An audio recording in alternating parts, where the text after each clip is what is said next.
Hello, Namaskar. The next two terminal and very important element is current source. Obviously, it is not so much familiar like flashlight battery or laptop battery, but कुछ electronics element हैं, कुछ electronics device हैं like BJT, FET which makes excellent current source. Okay, तो हम current source जो अभी हम पढ़ेंगे दैट इज अ कॉन्सेप्ट, और उसका एक प्रैक्टिकली आप ये मत आपको ये नहीं मिलेगा कि कोई एक प्रैक्टिकल करेंट सोर्स आपको दिख जाए. ठीक है, इनडायरेक्ट, डायरेक्ट नहीं मिलेगा, इनडायरेक्ट. लाइक यदि हमारे पास कोई बैटरी हो, वोल्टेज सोर्स हो, और यदि हमने उसके सीरीज में इंडक्टर लगा दिया तो it is equivalent to current source. ठीक है, और भी कुछ हम एग्जाम्पल के बारे में बात करेंगे, और भी कुछ एग्जाम्पल के बारे में हम बात करेंगे. It is equivalent to current source. ठीक है, तो हमारे पास इनडायरेक्ट करेंट सोर्स है, डायरेक्ट करेंट सोर्स एक्सेस नहीं है. ठीक है, तो इसके बारे में हम अभी एग्जाम्पल में आएंगे. तो इसको देखते हैं कि सबसे पहले हमारे पास में करेंट सोर्स है, तो फर्स्ट में कि आइडियल करेंट सोर्स क्या होगा and how should be characterize an ideal source, an ideal current source. Okay, तो फर्स्ट independent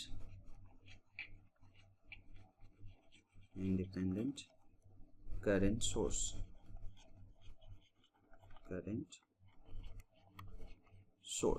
ठीक है, और ये आइडियल हम देखेंगे. तो सिंबॉलिकली जो करंट सोर्स होता है वो इस तरह से होता है, और इसमें इसके जो एसोसिएटेड वेरिएबल है मीन्स V एंड I हम ऐसे दिखा सकते हैं. ठीक है, ये एसोसिएटेड वेरिएबल है और ये हमारा करंट सोर्स का सिंबल्स है.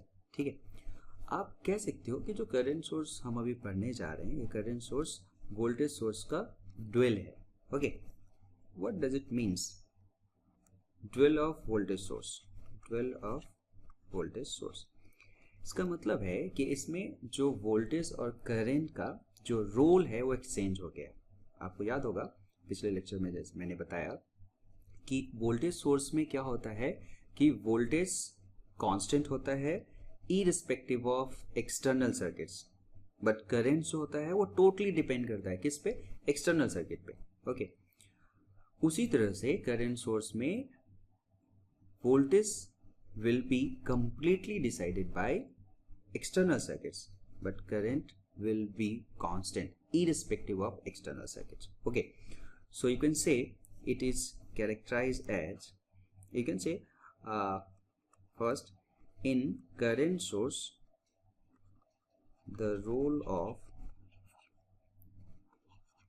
voltage and current are interchanged.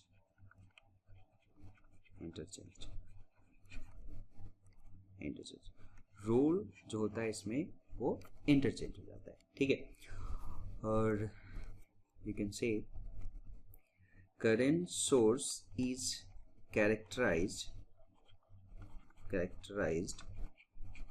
by current through the elements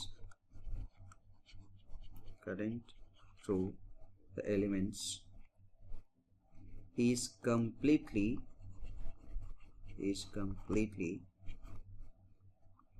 independent of the voltage across it. Means ये वोल्टेज कुछ भी रहे ये करंट कांस्टेंट होगा. इन अदर वर्ड्स आप क्या कह सकते हो? In other words you can से voltage depends entirely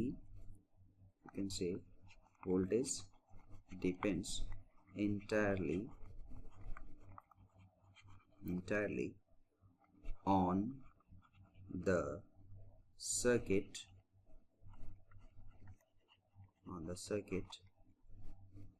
to which it is connected. Okay, तो एक छोटा सा इंट्रोडक्शन आपको मिल गया कि जो करंट सोर्स है वो बिल्कुल ही वोल्टेज सोर्स का एक क्या है? ड्यूल है. ठीक है, और इसमें जो वोल्टेज होगा it will be entirely depends on the external circuits, जहां से भी ये कनेक्ट हुआ उस पर डिपेंड करेगा। ठीक है, तो ये आपके पास में इंडिपेंडेंट करंट सोर्स का आइडियल डेफिनेशन है। तो डेफिनेटली आपसे नेक्स्ट में यदि मैं पूछूं कि इसका एलिमेंट लॉ क्या है, क्योंकि हर एक एलिमेंट का ये क्या होता है, इंपॉर्टेंट पार्ट होता है। तो एलिमेंट लॉ यदि करंट सोर्स का पूछा जाए कि एलिमेंट लॉ जो करंट सोर्स का है वो कितना है, ठीक है, तो एलिमेंट लॉ इसमें क्या होता है, एलिमेंट लॉ मीन्स जो relation between V and I. ठीक है, तो करंट सोर्स को अभी अभी हमने देखा कि यदि एक करंट सोर्स ऐसे दिया गया है और यदि एक करंट सोर्स है और हमारा एसोसिएटेड वेरिएबल ये है v और ये है i और इसका वैल्यू दे रखा है i, then definitely i is equal to i। यही क्या हो गया, करंट सोर्स हो गया। दिस इज इम्पॉर्टेंट, यही आपके पास में करंट सोर्स का एलिमेंट लॉ हो गया। ठीक है, तो इसको हम यदि कोई कहता है कि वी आई कैरेक्टरिस्टिक्स पे शो करिए तो हम बहुत ईजिली शो कर सकते हैं कि I V characteristics of current source is nothing but current will be constant irrespective of terminal voltage. Okay, तो और वो भी कितना है, आई के बराबर है। ठीक है, तो ये एक आइडियल करंट सोर्स हो गया। ये क्या हो गया, एक आइडियल करंट सोर्स हो गया, आइडियल करंट सोर्स हो गया।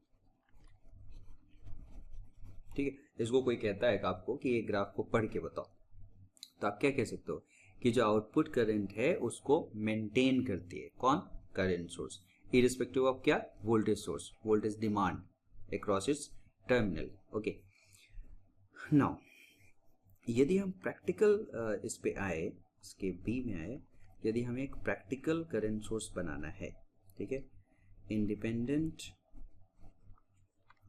करंट सोर्स बट प्रैक्टिकल, यदि हमें एक प्रैक्टिकल चाहिए तो जैसा हमने वोल्टेज सोर्स में देखा है कि एक प्रैक्टिकल एक आइडियल करंट सोर्स एग्जिस्ट नहीं करता practically in practice.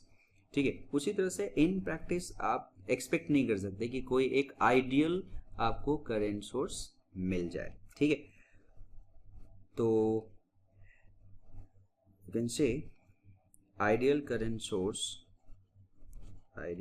Source is also not और non existent in real world. Okay, तो इसको मॉडल कैसे किया जाए। ठीक है, तो यदि आप प्रैक्टिकल करंट सोर्स को मॉडल करना चाहते हो तो जो इसमें एक आइडियल करंट सोर्स है, ठीक है, उसके पैरेलल में एक रेजिस्टेंस जोड़ना पड़ेगा जिसे हम इंटरनल रेजिस्टेंस कह सकते हैं इस करंट सोर्स का। लेकिन एक इंपॉर्टेंट क्वेश्चन ये कि पैरेलल में ही क्यों, ऐसा ही सिमिलर क्वेश्चन मैंने आपसे पूछा था वोल्टेज सोर्स में। ठीक है, कि ये जो है ये पैरेलल में ही क्यों लगाया गया है। ठीक है, और इसका हिंट इसके कैरेक्टरिस्टिक्स में है। आप उसके कैरेक्टरिस्टिक्स को अभी मैं डील कर रहा हूँ, आप उसको देखो। ठीक है, और कमेंट बॉक्स में आप इसका आंसर लिख सकते हैं कि एक प्रैक्टिकल करंट सोर्स के लिए पैरेलल में आरपी क्यों लिया जाता है, सीरीज में क्यों नहीं लिया जाता। यदि सीरीज में मैं लेता हूँ तो क्या चीज़, ये क्या एक्चुअली में प्रैक्टिकल करंट सोर्स को रिप्रेजेंट कर पाएगा या नहीं कर पाएगा, ये चीज़ आपको क्या करना है, बताना है। ठीक है, तो सबसे पहले इसके कैरेक्टरिस्टिक्स में चलते हैं कि यदि एक प्रैक्टिकल करंट सोर्स को हम ले ले तो उसका आईवी कैरेक्टरिस्टिक्स क्या होगा। ठीक है, तो एक रेफरेंस के लिए हम क्या करते हैं कि एक आइडियल करंट सोर्स का कैरेक्टरिस्टिक्स ड्रॉ कर लेते हैं। आइडियल करंट सोर्स क्या कहता है कि उसमें टर्मिनल करंट कितना हो जाएगा, आई के बराबर होगा। ये एक आइडियल करंट सोर्स कहता है, ये हो गया एक आइडियल करंट सोर्स। अब हम प्रैक्टिकल करंट सोर्स के बारे में बात करते हैं। तो देखिए प्रैक्टिकल करंट सोर्स का मतलब क्या हो गया, ये प्लस ये माइनस ये टर्मिनल वोल्टेज हो गया, और जो यहाँ टर्मिनल पे करंट फ्लो होगी उसे हम आई कहेंगे, और इसी आई और वी के बीच में हमें क्या चाहिए, एक रिलेशन चाहिए। तो यदि आपसे कोई ये रिलेशन पूछता है तो यहाँ पे दिख रहा है कि आप यदि केसीएल लगाना चाहो तो एक इधर करंट जाएगी, एक इधर करंट जाएगी, ये आई है। यदि मैं आपसे पूछूं कि ये जो आई पी है ये कितना है, तो डेफिनेटली ये कितना हो जाएगा, V अपॉन आर पी। ठीक है, और यदि आपसे कहा जाए कि आप इस टर्मिनल पे KCL लगा दो, इस नोड पे आप KCL लगा दो, तो आपको क्या दिखेगा कि जो कैपिटल I है that should be equal to IP plus I, and IP is nothing but V upon RP plus I, and this is I. Okay, तो आपको क्या एक रिलेशन मिला, आप कह सकते हो कि टर्मिनल करंट जो है this is equal to I minus V upon RP. ठीक है, आपको याद है वोल्टेज सोर्स में मैंने कहा था कि जब आप लोड बढ़ाओगे तो टर्मिनल पोटेंशियल डिक्रीज होगा. अब in case of voltage source load बढ़ाने का क्या मतलब था? लोड बढ़ाने का मतलब था करंट को बढ़ाना. लेकिन यदि मैं आपसे पूछूं in case of current source load बढ़ाने का क्या मतलब हुआ, तो लोड बढ़ाने का मतलब होगा यहाँ पे वोल्टेज को बढ़ाना.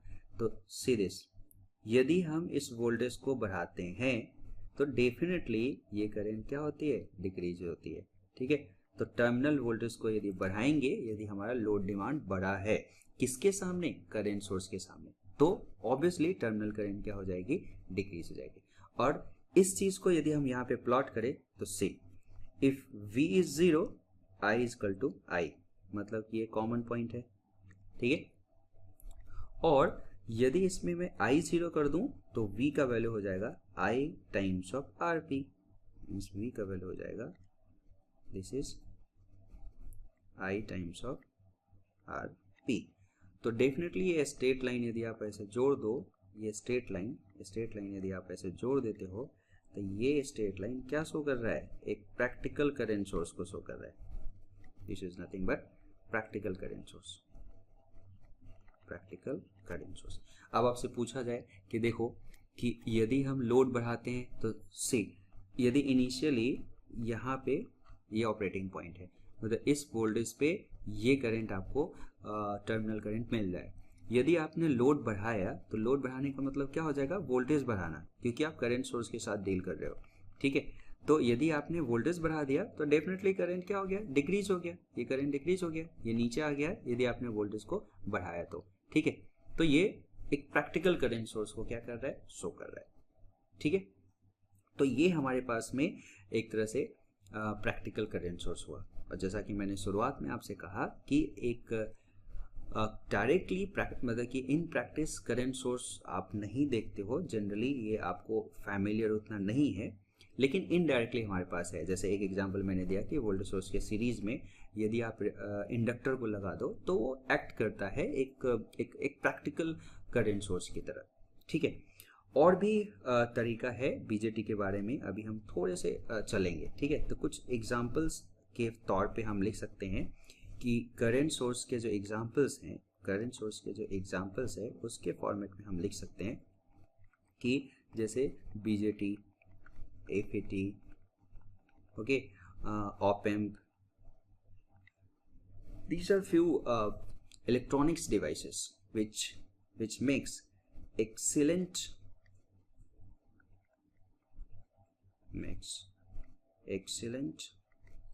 current source. ठीक है, obviously these are not so much familiar as the flashlight battery. ठीक है, अब ये familiar नहीं है तो कोई बात नहीं, दुखी होने की जरूरत नहीं है, हम अभी तुरंत देखेंगे कुछ देर बाद.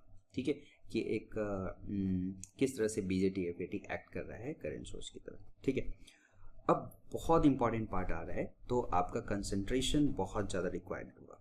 ठीक है, अब हम क्या करेंगे, बहुत सारे ऑब्जर्वेशन निकालेंगे. अभी तक जो हमने करंट सोर्स और वोल्टेज सोर्स में पढ़ा है उसके कई सारे ऑब्जर्वेशन पे डिस्कस करेंगे. ठीक है, और ऑब्जर्वेशन बहुत इंपॉर्टेंट रोल प्ले करता है. एक्चुअली आपका पढ़ाई का सबसे इंपॉर्टेंट पार्ट है कि जो पढ़ाई किए हो उससे ऑब्जर्वेशन. तो हम अभी वेरी फर्स्ट ऑब्जर्वेशन पे आते हैं. ठीक है, तो अब हम देखते हैं कई सारे ऑब्जर्वेशन कि अभी जो हमने डिस्कस किया है उसमें क्या क्या इंपॉर्टेंट है. ठीक है, तो वेरी फर्स्ट ऑब्जर्वेशन पे हम चलते हैं. ठीक है, और वो ऑब्जर्वेशन आपको क्या बताएगा कि वोल्टेज सोर्स और करंट सोर्स किस तरह से इक्विवेलेंट है और क्या हो सकता है, या सोर्स ट्रांसफॉर्मेशन का एक कॉन्सेप्ट कैसे डिराइव किया जा सकता है. ठीक है, तो उसके लिए सपोज करो कि हमारे पास में लोड फिक्स है. ठीक है, हमारे पास में लोड फिक्स है और वो लेट्स से कि RL है, लोड फिक्स है। और इस लोड फिक्स होने का मतलब कि हम ये भी चाहते हैं कि इसके क्रॉस में जो वोल्टेज हो, ठीक है, इसके क्रॉस में जो वोल्टेज हो लेट्स से VL और इसमें जो करंट फ्लो हो, ठीक है, वो IL है, ठीक है, और ये सेम हो और हमारे पास दो वोल्टेज सोर्स हम लगा दें, मतलब एक बार इसको हम वोल्टेज सोर्स से यदि इसको सप्लाई देते हैं और एक बार यदि हम करंट सोर्स से सप्लाई देते हैं तो क्या फ़र्क पड़ेगा, ठीक है, उसको हम देखेंगे। तो लेट्स से कि एक बार हमने इसको जो सप्लाई दिया है एक प्रैक्टिकल वोल्टेज सोर्स से दिया है, एक प्रैक्टिकल वोल्टेज सोर्स से सप्लाई दिया है। तो प्रैक्टिकल वोल्टेज सोर्स हमने देखा था कि यदि इसको मैं V कह दूं और इसको RS कह दूं तो एक इंटरनल रेसिस्टेंस होता है। सेम चीज़ को सपोज करो कि हम क्या कर रहे हैं, एक करंट सोर्स से सप्लाई दे रहे हैं, सेम RL है और इसमें हमें सेम पोटेंशियल पे VL और यदि इसमें IL हमें वही चीज़ चाहिए, लेकिन हम इसको प्रोवाइड करेंगे एक करंट सोर्स से, ठीक है। और एक प्रैक्टिकल करंट सोर्स कैसे होता है वो हम देख चुके हैं कि एक R पैरेलल में होता है और एक I यहाँ पे होता है, ठीक है। अब देखते हैं कि दोनों में यदि हम जो बेसिक रूल हम जानते हैं इसके डिस्कशन का वो लगाए, यदि सपोज करो कि इसमें KVL लगाया जाए तो क्या होगा, ये VL है, ये V है, इसमें IL करंट फ्लो हो रही है तो डेफिनेटली यहाँ पे प्लस और माइनस इसमें कितना हो जाएगा, IL टाइम्स ऑफ RS। तो KVL हमें क्या कहेगा, जो V है that is equal to IL times of RL plus IL times of RS, okay, ठीक है। और यहीं से हम एक चीज़ और निकाल सकते हैं, दैट मीन्स कि V इज इक्वल टू, और ऐसा लिख सकते हैं, this is nothing but VL plus IL RS, this is V, let us से दिस इज इक्वेशन फर्स्ट, ठीक है। और यदि आपसे कोई कहे कि आप इसमें VL और IL के बीच में एक ग्राफ ड्रॉ कर दो, VL और IL के बीच में ग्राफ ड्रॉ कर दो, तो क्या होगा, this is VL, let's say IL, let's take IL and VL, ठीक है। तो क्या होगा देखो कैसी ग्राफ आएगी, जिस समय हमारे पास में VL 0 है उस समय IL का वैल्यू क्या है, V/RS, ठीक है, उस समय क्या है, V/RS IL का वैल्यू है। और जिस समय हमारे पास में IL 0 है VL बराबर क्या है, V है। तो यदि इन दोनों को मिला दिया जाए तो ये करंट सोर्स का क्या होगा, करंट सोर्स हो गया, इसका कैरेक्टरिस्टिक्स हो गया अभी टर्मिनल पे, ये टर्मिनल कैरेक्टरिस्टिक्स हम कह सकते हैं। आइडियली ऑब्वियसली क्या होता, इसमें V इक्वल होता, RS पे डिपेंड नहीं करता। लेट्स से अब यहाँ पे थोड़ा सा एनालिसिस करते हैं। अब इस केस में आप सोचो कि यदि मैं यहाँ पे KCL लगा दूँ, इसको नोड मानते हुए, इसको नोड मानते हुए यहाँ पे हम क्या करते हैं, KCL लगाते हैं। तो देखो KCL लगाओगे तो क्या होगा, incoming current is I, this is IL, तो बाकी चीज़ किस में चला जाएगा, RP में चला जाएगा। तो यदि आपसे कोई कहता है कि इसमें जो IL है उसको हम कितना लिख सकते हैं, तो कह सकते हैं कि जो I, जितनी करंट आई उसमें से RP में चला गया, और RP में जो गया है वो कितना गया होगा, जितना VL है उसमें RP से डिवाइड कर दो, यही हो जाएगा, ठीक है। तो ये यहाँ से KCL से, फिर से दिस इज इक्वेशन सेकेंड। अब यहाँ पर भी यदि आपसे कोई कैरेक्टरिस्टिक्स ड्रॉ करने को कहे कि हमें टर्मिनल कैरेक्टरिस्टिक्स इसमें ड्रॉ करना है, मीन्स IL और VL के बीच में हमें कैरेक्टरिस्टिक्स को देखना है, तो आप यहाँ से कह सकते हो कि ये पार्ट में कि जिस समय इस केस में VL 0 है, IL बराबर I है, मतलब यहाँ पे क्या है, I है, और जिस समय IL 0 है उस समय VL बराबर क्या है, I times of RP, I times of RP, और इन दोनों को मिला दोगे तो क्या बन जाएगा। Most important is that can you distinguish the characteristics, terminal characteristics. Here it is supplied by voltage source and it is supplied by current source, but characteristics is indistinguishable. तो इसका मतलब क्या है कि दोनों इक्विवेलेंटली एक काम कर रहा है, लेकिन एक बहुत माइन्यूट सा ऑब्जर्वेशन की जरूरत है।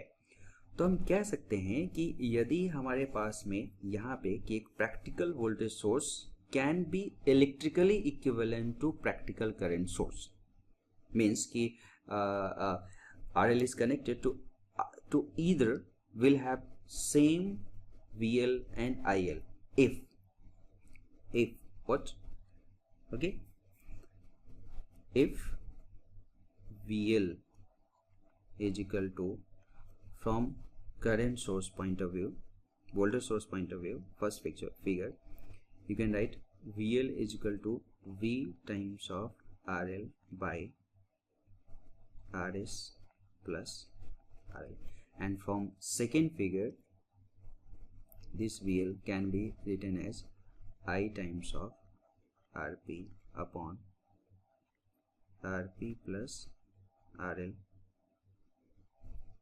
into RL। तो इसको यदि सॉल्व किया जाए तो क्या आएगा, RL से RL कैंसिल आउट किया जा सकता है, ठीक है। और यहाँ से दो ऑप्शन होंगे कि ये VL बराबर तभी होंगे जब एक पार्ट RS बराबर RP हो, जस्ट कंपेयर करिए RS और RP को बराबर कर दिया, और दूसरा इसके साथ साथ जो V है वो I times of RP is equal to I times of RS। यदि इन सब दोनों पे आप गौर करें तो आप कह सकते हो कि यदि आपको टर्मिनल कंडीशन सेम चाहिए, मतलब सेम VL IL चाहिए, तो आप चाहे वोल्टेज सोर्स से प्रोवाइड करो या करंट सोर्स से प्रोवाइड करो, क्या होगा, यदि RS बराबर RP है और ये रिलेशनशिप होल्ड करता है तो ये टर्मिनल कैरेक्टरिस्टिक्स को सेम रख सकता है, टर्मिनल कंडीशन को प्रोवाइड कर सकता है दोनों से, ठीक है। तो this is nothing but source transformation, ठीक है। मतलब आप कह सकते हो कि यहाँ पे ये पोर्शन और ये पोर्शन क्या है, एक दूसरे में सोर्स ट्रांसफॉर्मेशन है, ये दोनों क्या है, सोर्स ट्रांसफॉर्मेशन है, ठीक है, सोर्स ट्रांसफॉर्मेशन। तो ये एक हम ट्रांसफॉर्मेशन, एक सोर्स ट्रांसफॉर्मेशन, ठीक है। तो इसको हमें एक टूल की तरह यूज कर सकते हैं सर्किट को सॉल्व करने के लिए, लेकिन ध्यान देने वाले इंपॉर्टेंट बात ये है कि for same terminal condition voltage source और करंट सोर्स को हम डिस्टिंग्विश नहीं कर सकते यदि ये इस रूल को फॉलो करता है तो, ठीक है। लेकिन एक छोटा सा एक और ऑब्जर्वेशन, एक न्यूमेरिकल बनाते हैं, फिर हम कंक्लूड करेंगे इसके इंपॉर्टेंट चीजों को, ठीक है। जैसे लेट अस सपोज कि हमारे पास में एक न्यूमेरिकल है और इस एग्जांपल को जो सॉल्व करिए न्यूमेरिकली। जैसे सपोज करो कि एक करंट सोर्स है और उसका इंटरनल रेजिस्टेंस जो है वो 2 ओम है, ठीक है सॉरी, ये 3 है और हमने एक रेजिस्टेंस को इसमें जोड़ दिया और ये लोड रेजिस्टेंस है लेट्स से कि 4 ओम, ठीक है। अब चलिए बताइए यहाँ पे कि यदि इसमें हर चीज कैलकुलेशन किया जाए कि यहाँ पे IL कितना होगा, तो बेसिक से आप बता सकते हो IL कितना होगा और यहाँ पे VL कितना होगा। यदि ये आपको बताना है तो क्या ये बताया जा सकता है, तो हाँ बताया जा सकता है। यदि आपको थोड़ा सा भी मालूम हो करंट डिस्ट्रीब्यूशन का जो रूल होता है वो यदि मालूम हो तो आप बता सकते हो उसको, ठीक है। कि यदि 2 और 4 में है और IL हमें निकालना रहे तो हम IL को लिख सकते हैं कि कितना है 2/2 + 4 times of 3 means 6/6 means 1 ampere, ठीक है।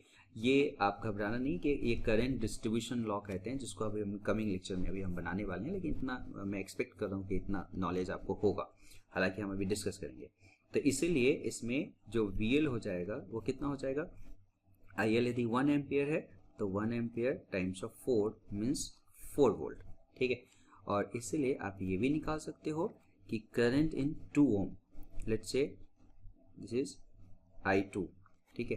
तो यदि I2 निकालना है तो डेफिनेटली 3 एम्पियर करंट आई थी और उसमें से IL 1 एम्पियर चली गई, तो इसका मतलब क्या है, उसमें 2 एम्पियर करंट फ्लो हो रही है और ये होना भी पड़ेगा। जैसे आप सोचो कि यदि ये दो चीज पैरेलल है तो KVL सेटिस्फाई कब होगा, जब यहाँ का वोल्टेज P VL के बराबर होगा, और VL अभी हमने 4 वोल्ट फाइंड आउट किया है, तो इसमें 2 एम्पियर करंट फ्लो होगी, तभी 2 × 2 4 हो सकता है। ठीक है, ये है। अब बताओ इसमें कि यदि मैं ऐसा कहूँ कि आउटपुट पावर इसमें कितना है, तो डेफिनेटली आउटपुट पावर कितना है, VL × IL। अब VL × IL कितना हो जाएगा, VL is 4 and IL is 1 means 4 वाट। चलो यदि मैं कहता हूँ कि पावर लॉस कितना है, तो आप क्या निकालोगे, power loss is what, I2 का स्क्वायर इंटू 2, और I2 कितना है अभी निकाला हमने 2 का स्क्वायर इंटू 2 मीन्स 8 वाट। 8 वाट लॉस है और 4 वाट आपको एक्सटर्नल कंडीशन में मिल रहा है। ठीक है, एक्सटर्नल टर्मिनल पे मिल रहा है, और यू कैन से कि आपको लोड को 4 वाट मिल रहा है और उसमें से 8 वाट लॉस हो रहा है, तो कितना वाट डिलीवर किया गया होगा, है ना। P सप्लाई हम यहाँ पे लिख सकते हैं, P supply by definitely current source कितना है, दी P सप्लाई देखेंगे तो देखिए कितना है, 3 times of 4, 3 ampere current flow हो रही है, और यहाँ पे प्लस और यहाँ पे माइनस 4 वोल्ट है, तो कितना हो गया 12 वाट। देखो एनर्जी कंजर्वेशन से भी आप बता सकते हो कि आउटपुट में 4 वाट जाना है, 8 वाट लॉस हो जाना है, तो 12 वाट ऑब्वियसली किस में होगा, सप्लाई किया गया होगा। अब सेम कंडीशन आप देखना कि यदि मैं सेम रेसिस्टेंस है, ठीक है, 4 ओम का, इसको हमने सोर्स ट्रांसफॉर्मेशन से लगा दिया कि यहाँ पे सोर्स लगा दिया लेट्स से 3 × 2 6 वोल्ट, 6 वोल्ट, और ये RS बराबर RP रखना था, तो ये 2 ओम। ठीक है, this is nothing but source transformation. यहाँ से यहाँ तक आने के लिए हमने क्या कर दिया है, सोर्स ट्रांसफॉर्मेशन कर दिया है। ठीक है, और सोर्स ट्रांसफॉर्मेशन में क्या क्या करना है, जो V होगा वो क्या होगा, I टाइम्स ऑफ R के बराबर हो जाएगा, और RS और RP क्या हो जाएगा, बराबर हो जाएगा, V = I times of RP और RS बराबर RP हो जाएगा। ठीक है, तो ये हमने ऐसा कर दिया। अब चलिए यहाँ पे देखिए कि यहाँ से यदि कोई कहता है कि आपका इसमें IL करंट कितनी फ्लो हो रही है, तो यहाँ पर भी आपको दिखेगा कि IL करंट कितनी है, V by RL plus RS, मतलब V कितनी थी 6 और RL कितना है 4 और RS कितना है 2, मतलब फिर से क्या है 1 एम्पियर। देखो सेम आया, को दिख रहा होगा इसलिए हम यदि कोई कहता है कि VL कितना होगा, तो डेफिनेटली कितना हो जाएगा, 1 एम्पियर करंट फ्लो हो रही है और 4 ओम का रेजिस्टेंस है, मतलब कितना हो गया 4 वोल्ट हो गया। देखो ये वाला पार्ट और ये वाला पार्ट एक साथ मैच कर रहा है। ठीक है, अब यदि मैं आपसे अगेन इसमें सारे वही चीज कैलकुलेट कर रहा हूं कि इस केस में जो हमारा जो ये केस है जिसमें एक बाउंड्री मैंने ये बना दिया, इस केस में यदि आपसे पूछता है कि पावर आउटपुट कितना है, तो आपको दिखेगा कि ऑब्वियसली इसमें VL IL होना चाहिए, और VL IL कितना है 4 × 1, मतलब कितना है 4 वाट। देखो ये और ये, लेकिन अब ध्यान देना बहुत इंपॉर्टेंट है कि लॉस यदि आपसे पूछा जाए तो आप इसमें क्या कहोगे, IL का स्क्वायर इंटू RS, और IL कितना है 1, तो 1 का स्क्वायर इंटू 2, मतलब 2 वाट लॉस हुआ, और सप्लाई कितना किया गया है P सप्लाई कितना किया गया, देखिए कि इसमें सब 6 वोल्ट पोटेंशियल है यहाँ का, और इसमें करंट कितनी भेजी जा रही है 1 एम्पियर, तो 6 × 1 मीन्स 6 वाट। देखो 6 वाट सप्लाई किया गया, 2 वाट लॉस हुआ और 4 वाट टर्मिनल पे मिला। यहाँ पे 12 वाट सप्लाई हुआ, 8 वाट लॉस हो गया और 4 वाट ही सेम 4 वाट टर्मिनल को भेजा गया। मतलब देखो टर्मिनल कंडीशन सेम है आपका, है कि नहीं, VL IL और जो आउटपुट पावर है, तो सेम टर्मिनल कंडीशन के लिए जो एक वोल्टेज सोर्स होगा उसमें लॉस कम है और करंट सोर्स में लॉस ज्यादा है। तो एक डिफरेंस आपको दिखाई दे रहा है क्या, कि सपोज करो कि आप कहीं पे जॉब करते हो और आपके आपके जो कंज्यूमर्स है और आपके जिसके लिए आप जॉब और आपके जो कंज्यूमर्स है उन्होंने कुछ डिमांड किया कि हमें ना मैं वोल्टेज सोर्स लगाऊं या करंट सोर्स लगाऊं, आप सजेस्ट मुझे कर दो, लेकिन मेरा लोड ये है, मेरा कंडीशन ये है कि मेरे टर्मिनल पे ये वोल्टेज और ये करंट हमें चाहिए। तो you cannot suggest a current source instead of a voltage source, because what, because why, क्योंकि आप देख रहे हो इस वाले केस में कि लॉसेस क्या होगा, इसमें ज्यादा हो जाएगा, किसमें, करंट सोर्स में। तो प्रैक्टिकली इक्विवेलेंट नहीं है, ठीक है, ये मैथमेटिकली इक्विवेलेंट है और एक टर्मिनल कंडीशन सेम होने के लिए आप इसे कह सकते हो, लेकिन आप प्रैक्टिकली इसे इक्विवेलेंट नहीं कह सकते, ठीक है। तो इसको एकदम नोट करके आप उसको लिख लीजिए, ठीक है, नोट करके एक दो चीजें हमें इसमें नोट कर लेना है, ठीक है, ठीक है। तो दो इंपॉर्टेंट नोट मैं लिखा देता हूँ नेक्स्ट पेज में, उसको लिख लीजिएगा, जो हमारे इससे अभी के जो इंपॉर्टेंट डिस्कशन है उससे आया है, ठीक है। दो इंपॉर्टेंट नोट ये रहा, ठीक है। फर्स्ट कि आप लिख सकते हो कि practical voltage source can B electrically equivalent to practical current source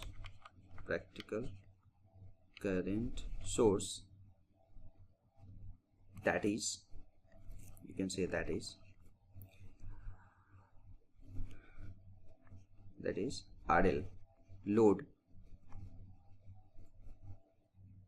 RL connected to either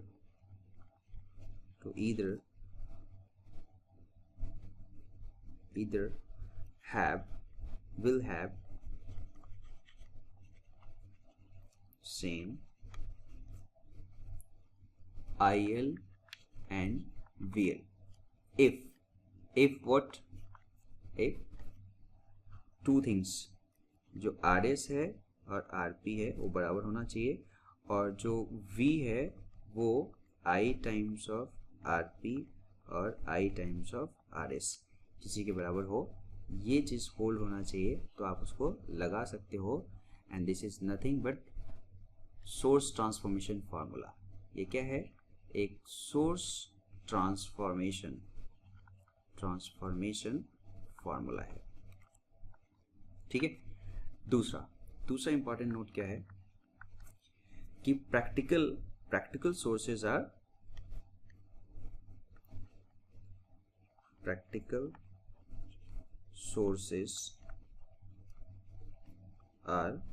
equivalent